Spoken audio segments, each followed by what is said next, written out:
আসসালামু আলাইকুম রহমতুল্লাহ। আমি আশা করি আপনারা নিজ স্থানে ভালো এবং সুস্থ রয়েছেন।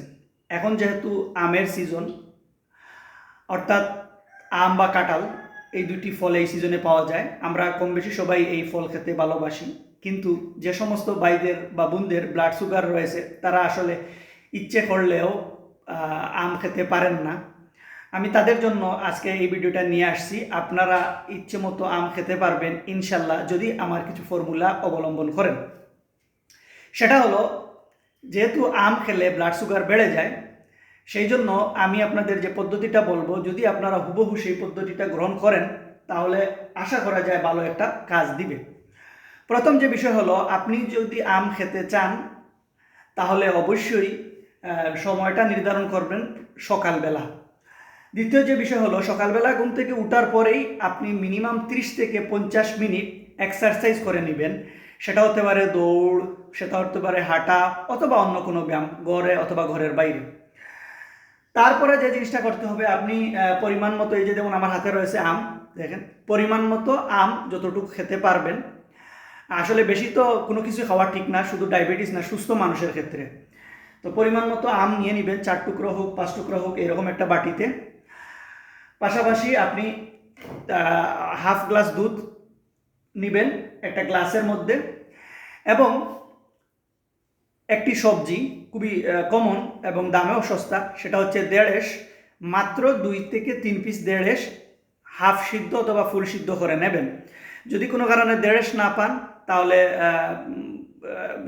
শাক জাতীয়, যেমন লাল শাক, অথবা সবচেয়ে ভালো হয় কলমি শাকটা সংগ্রহ করে নেবেন। এটাও সস্তা এবং হাতের কাছে সবসময় পাওয়া যায়, মাসাল্লাহ।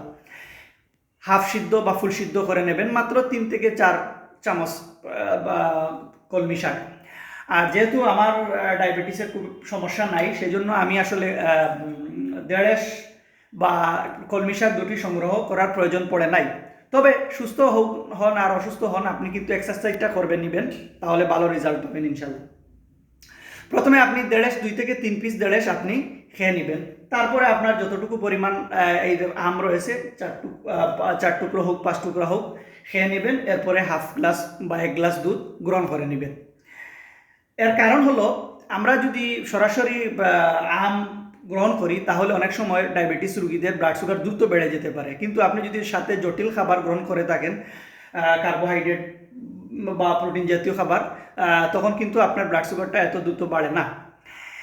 এবার আসেন আরেকটা বিষয়। অনেকে আছেন যারা ডায়াবেটিসের রোগী, যেহেতু আম মিষ্টি থাকলে বেশি খেতে চান।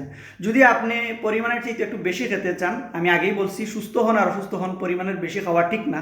তারপরে যদি খেতে চান তাহলে একটু ভিন্ন ফর্মুলা আপনাকে অবলম্বন করতে হবে। সেটা হলো, এই সব দেড়েশ আম এবং দুধ খাওয়ার পরে আরও 15 থেকে 20 মিনিট হাঁটতে হবে। এবার আসেন আরেকটা বিষয়। আমাদের মাঝে অনেক ভাই বোনরা রয়েছেন যাদের সকালবেলায় দেখা যায় খালি পেটে ডায়াবেটিস 10-12 এরকম হয়। তাদের ক্ষেত্রে করণীয় কি? তাদের ক্ষেত্রে করণীয় হচ্ছে, আপনি 30 থেকে 40 মিনিট তো এক্সারসাইজ করবেন, দেড়েশ আম দুধ খাবেন, কিন্তু দুপুরবেলা একটা জিনিস করতে হবে। সেটা হলো, আপনি দুপুরবেলা কার্বোহাইড্রেট যুক্ত খাবার, বিশেষ করে বাট্টা খাওয়া ছেড়ে দিতে হবে। আপনি হয়তো 1 পিস রুটি খেলেন, যদিও রুটিতেও কিন্তু কার্বোহাইড্রেট রয়েছে, যাই হোক, 1 পিস বা রুটি খেলেন, সাথে মুরগি বা মাছ, এই জাতীয় খাবারটা এবং সবজিটা খেলেন। তাহলে দেখবেন আপনি ওই দিন বিকেলবেলার দিকে আর আপনার ব্লাড সুগার বাড়বে না। এখন একটা ব্যতিক্রমী বিষয় রয়েছে। সেটা হলো, অনেক ভাই বা বোনরা রয়েছেন যাদের ডায়াবেটিস ভরা পেটেই অনেক সময় 20-22 থেকে থাকে। তাদের ক্ষেত্রে কিন্তু আপনি রাতের আহারটাও আরও সীমিত করে নিয়ে আসতে হবে, সন্ধ্যার দিকে খাওয়ার দাওয়া শেষ করে ফেলতে হবে। আপনি যদি এই ফর্মুলা, আমি যে পদ্ধতিতে আপনাদের বলছি, আম দুধ এবং সাথে দেড়েশ অথবা শাক জাতীয় কোনো খাবার একসাথে যদি গ্রহণ করেন, তাহলে দেখবেন আপনার ব্লাড সুগার অবশ্যই অবশ্যই বাড়বে না। তবে কিছু ব্যতিক্রমী রয়েছে। সেটা হলো, যে আপনারা অনেকে বিভিন্ন ধরনের ওষুধ গ্রহণ করলে দেখবেন সব রুগীর যেমন সব ওষুধ ক্যাপাসিটি ওষুধ সহ্য হয় না, অর্থাৎ সমানভাবে কাজ করে না। ঠিক তদ্রুপ আমার এই ফর্মুলা, আমার ধারণা 80% ডায়াবেটিস, টাইপ 2 ডায়াবেটিসের ক্ষেত্রে, অর্থাৎ যারা ইনসুলিন নেন না তাদের ক্ষেত্রে কার্যকর হবে ইনশাল্লাহ। আর যারা ইনসুলিন নিচ্ছেন তারাও যদি এই পদ্ধতি গ্রহণ করেন, কিন্তু দুপুর এবং রাত্রের খাবারে কার্বোহাইড্রেট যুক্ত খাবার বন্ধ করে দেন এবং রাত্রে প্রয়োজনে আরও আধা ঘন্টা হাঁটেন বা বিকালবেলা হাঁটেন, তাহলে এই পদ্ধতি হয়তো বা কাজে লাগতে পারে। তো দর্শক, আপনারা এই পদ্ধতিতে চেষ্টা করতে পারেন। আর যদি এই পদ্ধতিতে চেষ্টা করার পরে যদি আপনার ডায়াবেটিস নিয়ন্ত্রণ থাকে, তাহলে আসলে আমার এই ভিডিও করা যেমন সার্থক হবে, আমার এই চিন্তাধারা দ্বারা আপনারা উপকৃত হলে আমিও আনন্দিত হব। এবং আমাকে কমেন্টসের মধ্যে জানাবেন অথবা সরাসরি জানাবেন যে এই পদ্ধতিতে আপনার কতটুকু উপকার হলো কিংবা হলো না। চেষ্টা করব আমি আসলে অন্য এক সময় ডায়াবেটিস নিয়ে আরেকটি ভিডিও নিয়ে আপনাদের সামনে হাজির হওয়ার। তো দর্শক, আজ এই পর্যন্ত। আর আমি দুঃখিত আপনাদের আম খাওয়াতে পারলাম না। আল্লাহ হাফিজ।